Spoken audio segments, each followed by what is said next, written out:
शुएब शाहीन साहब इस वक्त हमारे साथ मौजूद हैं, सदर हैं आप इस्लामाबाद हाई कोर्ट बार के। आपका मौक़िफ़ बड़ा क्लियरली आ गया था शुएब शाहीन साहब, thank you so much for your time. और जो आपकी प्रेस कॉन्फ्रेंस मैंने देखी, आपको शो पे भी मैंने लिया और आपने उसमें बड़ा कैटेगोरिकली कहा कि फैसलों पे तनकीद हो सकती है लेकिन जजेस की ज़ात को हदफ तनकीद नहीं बनाया जा सकता। लेकिन ये बॉयकॉट करना तो बहरहाल एक ऑप्शन है। आप समझते हैं कि बॉयकॉट किया जा सकता है, अगर आपको नहीं एतमाद है तो ठीक है, क्या यह इसका क्या तासुर जाता है? देखे ना, बाइकाट तो ये कोई असम्बली का इजलास हो रहा है कि जो बाइकाट कर रहे हैं। अच्छा। एक आईनी इदारा है, आईनी इदारा इंसाफ दे रहा है। उन्होंने ये नहीं कहा कि हमें आपसे इंसाफ की तवक्को नहीं, उन्होंने कहा कि लार्जर बेंच बना दें। और यही जजेस है जिनकी कल वो तारीफें कर रहे थे। ये नहीं कहा कि आप लार्जर बेंच इसलिए बना दें कि हमें आपके ऊपर ट्रस्ट नहीं है। उन्होंने ये कहा कि चूंकि कॉन्स्टिट्यूशनल इशू इन्वॉल्व है, इंटरप्रेशन ऑफ लॉ इन्वॉल्व है, इंटरप्रेशन ऑफ कॉन्स्टिट्यूशन इन्वॉल्व है, इंटरप्रेशन ऑफ जजमेंट्स इन्वॉल्व है, तो लिहाजा आप जो है फुल कोर्ट बना दें। इन जजेस पे तो मिसट्रस्ट था ही नहीं। ये तो सीधी सीधी यूं समझे कि धोस धांधली प्रेशराइज करने वाली बात है, अनडू इन्फ्लुएंस करने वाली बात है।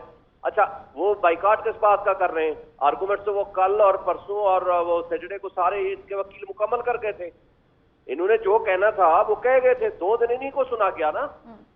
सिंपल क्वेश्चन था, 1 घंटे का आधे घंटे का एक इशू इन्वॉल्व था। इनके वकीलों ने 2 दिन लिए और 2 दिन में जो कुछ उन्होंने कहना था वो कह चुके।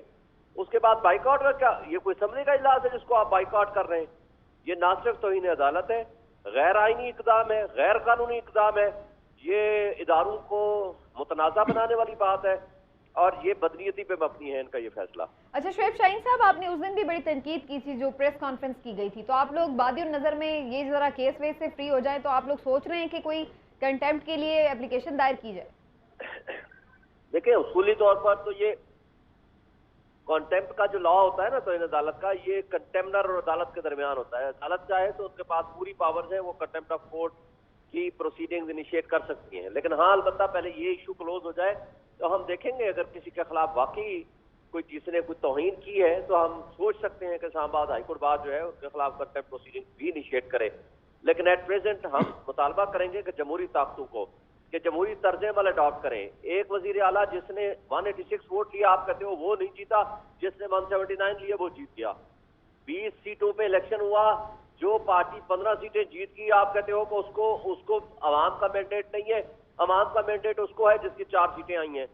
तो खुदा के लिए आप नाम रखा है पीडीएम, पाकिस्तान डेमोक्रेटिक मूवमेंट, और डेमोक्रेसी के खिलाफ आप चल रहे हैं। आपका ये तर्ज अमल जो है न आईनी है और न ही जमहूरी है, और इसकी तशरीह ऑलरेडी सुप्रीम कोर्ट कर चुकी है इस इशू की आर्टिकल 63A की।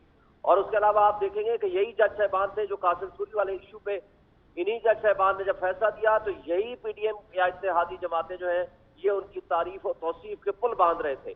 और आज इनका कंडक्ट क्या है? आज से ठीक 1 हफ्ता पहले जब डिटेल जजमेंट और रीजनिंग आई है तो ये सारे उनकी तारीफ कर रहे थे। जज भी यही है। और कल किसी ने नहीं कहा कि हमें आप पे ट्रस्ट नहीं है।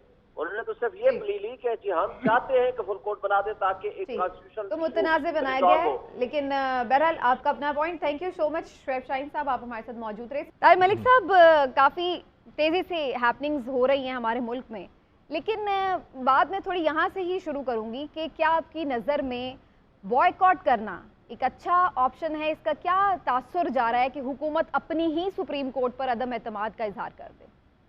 देखिए, मैं ज़रा थोड़ी मुश्किल बात करूँगा। मेरा ख्याल है कि मेरी राय में हमारी बदकिस्मती ये है कि हमारे इदारों का भी फेलियर है, हमारी पॉलिटिकल पार्टीज़ का भी फेलियर है। अगर कोई भी मुल्क का पॉलिटिकल निज़ाम अदालतों में जाएगा तो उसके साथ यही होगा। अगर आप 75 ईयर्स देख लें आई एम सॉरी, अगर जुल्फ़िकार अली भुट्टो का फैसला अदालत ने किया, आप उसके बारे में मेरे से ज़्यादा जानते हैं, डिस्प्यूट रहा। गिलानी निकला, अदालत से निकाला गया, किसी ने कहा जी कि बिल्कुल इंसाफ हुआ है, एक ने कहा बिल्कुल इंसाफ नहीं हुआ। तो बल्कि बड़ी पुरानी हिस्ट्री में भी थोड़ा सा मैं चला जाता हूँ। अगरतला केस है 60s का, शेख मुजीब का, जब वो पाकिस्तानी था तो अदालत ने उसको गद्दार करार दिया, उसने मुलगिला कर दिया। तो पॉइंट ये है कि वो कहते हैं ना, जिसका काम उसी को साजे। मैं किसी की हमायत या मुखालफत नहीं कर रहा, मैं जनरल बात कर रहा हूँ। बदकिस्मती ये है कि हमारी जो सियासत है ना, वो जब भी अदालत में जाएगी तो अदालती फ़ैसले जो हैं आपको सियासत में नहीं सलूशन दे सकते। मैं आपको आसान ज़ुबान में कह सकता हूँ कि ये जो केस है एग्जैक्टली आप यही केस कर दें, पीटीआई को समझ लें हुकूमत, इनको समझ लें अपोजिशन, परवेज़ इलाही समझ लें अपना पीएमएलएन का कैंडिडेट है, बिल्कुल सिनेरियो उल्ट कर दे। ये इसी तरह प्रेस कॉन्फ्रेंसेस करेंगे, इसी तरह 5 मिनट में जो इस वक्त पीटीआई का नुक्ता नज़र है वो सारा नुक्ता नज़र पीएमएलएन को हो जाएगा और वो सारा नुक्ता नज़र उधर चला जाएगा।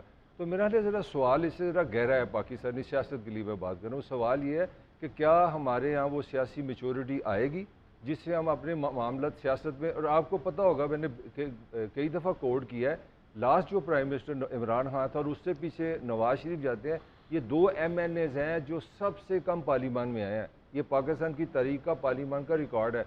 इमरान खान का पार्लियामान में आना, नवाज शरीफ का पार्लियामान में आना ऐसे था जैसे कि समझ लें कि आप किसी मुसलमान हो गए किसी मंदिर में चले जाएं, तो जाना रखा ही नहीं हुआ। तो जब आपने इस तरह की सियासत रखनी है तो इस तरह ही होगा। लेकिन मलिक साहब, मैं इस बात पे थोड़े से जरूर वजह चाहूंगी, चाहे आप इस पे कमेंट कीजिए, फिर मैं यही सवाल अतर काजमी साहब के पास भी लेके जाऊंगी। आपने कहा कि अगर यहाँ पर पीटीआई भी होती तो यही काम करी होती, लेकिन पीटीआई के केस में यही जजेस थे जिन्होंने पूरे मुल्क की गवर्नमेंट उनसे लेके पीडीएम को दे दी जब हमने देखा कि कासिम सूरी साहब के खिलाफ फैसला आया। लेकिन उन्होंने बॉयकॉट तो नहीं किया था और ना ही उन्होंने ये कहा कि हम फैसला नहीं मानते। वो चले गए फाइनली, भरे उनके एतराज़ात थे कि 12 बजे अदालत क्यों खुली, उन्होंने उसका शिकवा ज़रूर किया बहरहाल, लेकिन ये तो नहीं हुआ कि अदालत का फैसला माना ना हो या इनकार कर दिया हो माना। मैं सिर्फ एक ही कमेंट करूँगा क्योंकि बाकी साथियों ने बोलना है। मुझे फवाद चौधरी आंखों में आ रहे हैं जब ये सुप्रीम कोर्ट ने बताया कि ये जो कौमी असम्बली में स्पीकर पे जो उन्होंने कहा कि ये पाकिस्तान के आइन की पामाली और 5 बंदों का नाम लिया। आप सिंपली वो फवाद चौधरी का टोन, वो लैंग्वेज और वो अल्फाज देख लें जजेस के बारे में, सुप्रीम कोर्ट के बारे में। मेरा पॉइंट है वो आप मक्खी से मक्खी मारी हैं, ठीक है वो बाइकआउट नहीं किया, मगर मेरा पॉइंट है कि जहाँ पे मेरा मसला हल मेरी नीयत से होना चाहिए, मेरी ज़रूरत से होना चाहिए। जहाँ मेरी ज़रूरत पूरी नहीं हो रही मैं कोई सुप्रीम कोर्ट को नहीं मानता। ये सारी पोलिटिकल पार्टीज यही करती हैं।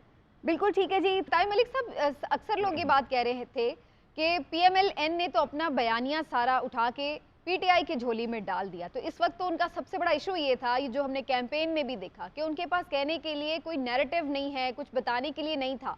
अभी आए हैं गवर्नमेंट में, परफॉर्मेंस भी जाहिर है वो बताने के लिए कुछ ज़्यादा नहीं थी, तो वो क्या कहते हैं, नैरेटिव ना होना उनका एक मसला था जो अब वो नैरेटिव बिल्डिंग की तरफ परसू कर रहे हैं। आपको लग रहा है ये सब कुछ जो हो रहा है ये एक नैरेटिव बिल्डिंग के लिए कोशिश है? That's it. मेरा ख्याल है वो अपनी सज़ा उन्होंने खुद ही ले ली है, क्योंकि उनका एक अच्छा खासा एक पॉलिटिकल स्लोगन था कि हमने वोट को इज्जत देनी है, और इमरान खान उस फंदे में फंस गया। देखिए पता नहीं आप कितना मुझे अलाउ करेंगे ये बात करने के लिए।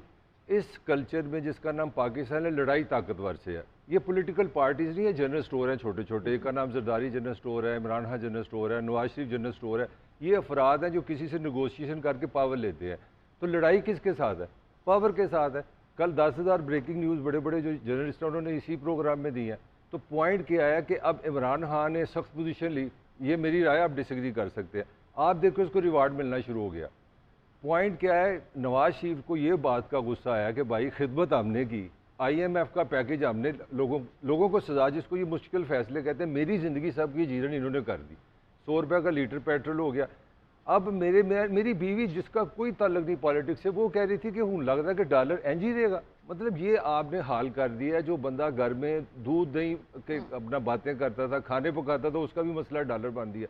तो जो आपने 100 दिनों में पाकिस्तान का हाल किया है IMF का पैकेज लेने के लिए, और उनकी अंडरस्टैंडिंग ये थी, जो उनको लेके आए थे कि बाजी आप ये सारे जूते खाएंगे IMF के लिए और आपको सिले में क्या मिलेगा, आपके केसेस माफ़ हो जाएंगे, आप पासन के हुक्मरान बन जाएंगे। अब लड़ाई ये चल रही है, वो कहते हैं हमने असी पंजाबी कहते सिर ते खेत खा लिए, तो where is 1 year of rule, ये लड़ाई चल रही है। अब इसके लिए ज़रूरी ये है कि इमरान को अगर जूँ रिलीफ मिलेगा, इमरान के ज़हन में इदारों की इज़्ज़त बढ़ जाएगी। इमरान साहब फरमाएंगे कि ये अदालतें भी मेरी हैं, ये फ़ौज भी मेरी है, मैं जान दे दूंगा, मैं इनके लिए इनकी हिफाजत करूंगा। और नवाज शरीफ इमरान की पोजीशन पे चला जाएगा। मैं शुरू से आपसे बात की है, ये पॉलिटिकल क्यास है, इंटेलेक्चुअल क्यास है, डायरेक्शन का क्यास है, और ये लड़ाई नहीं ख़त्म होनी। ये आज का भी केस आप ख़त्म कर लें, ये अदालत से अगली लड़ाई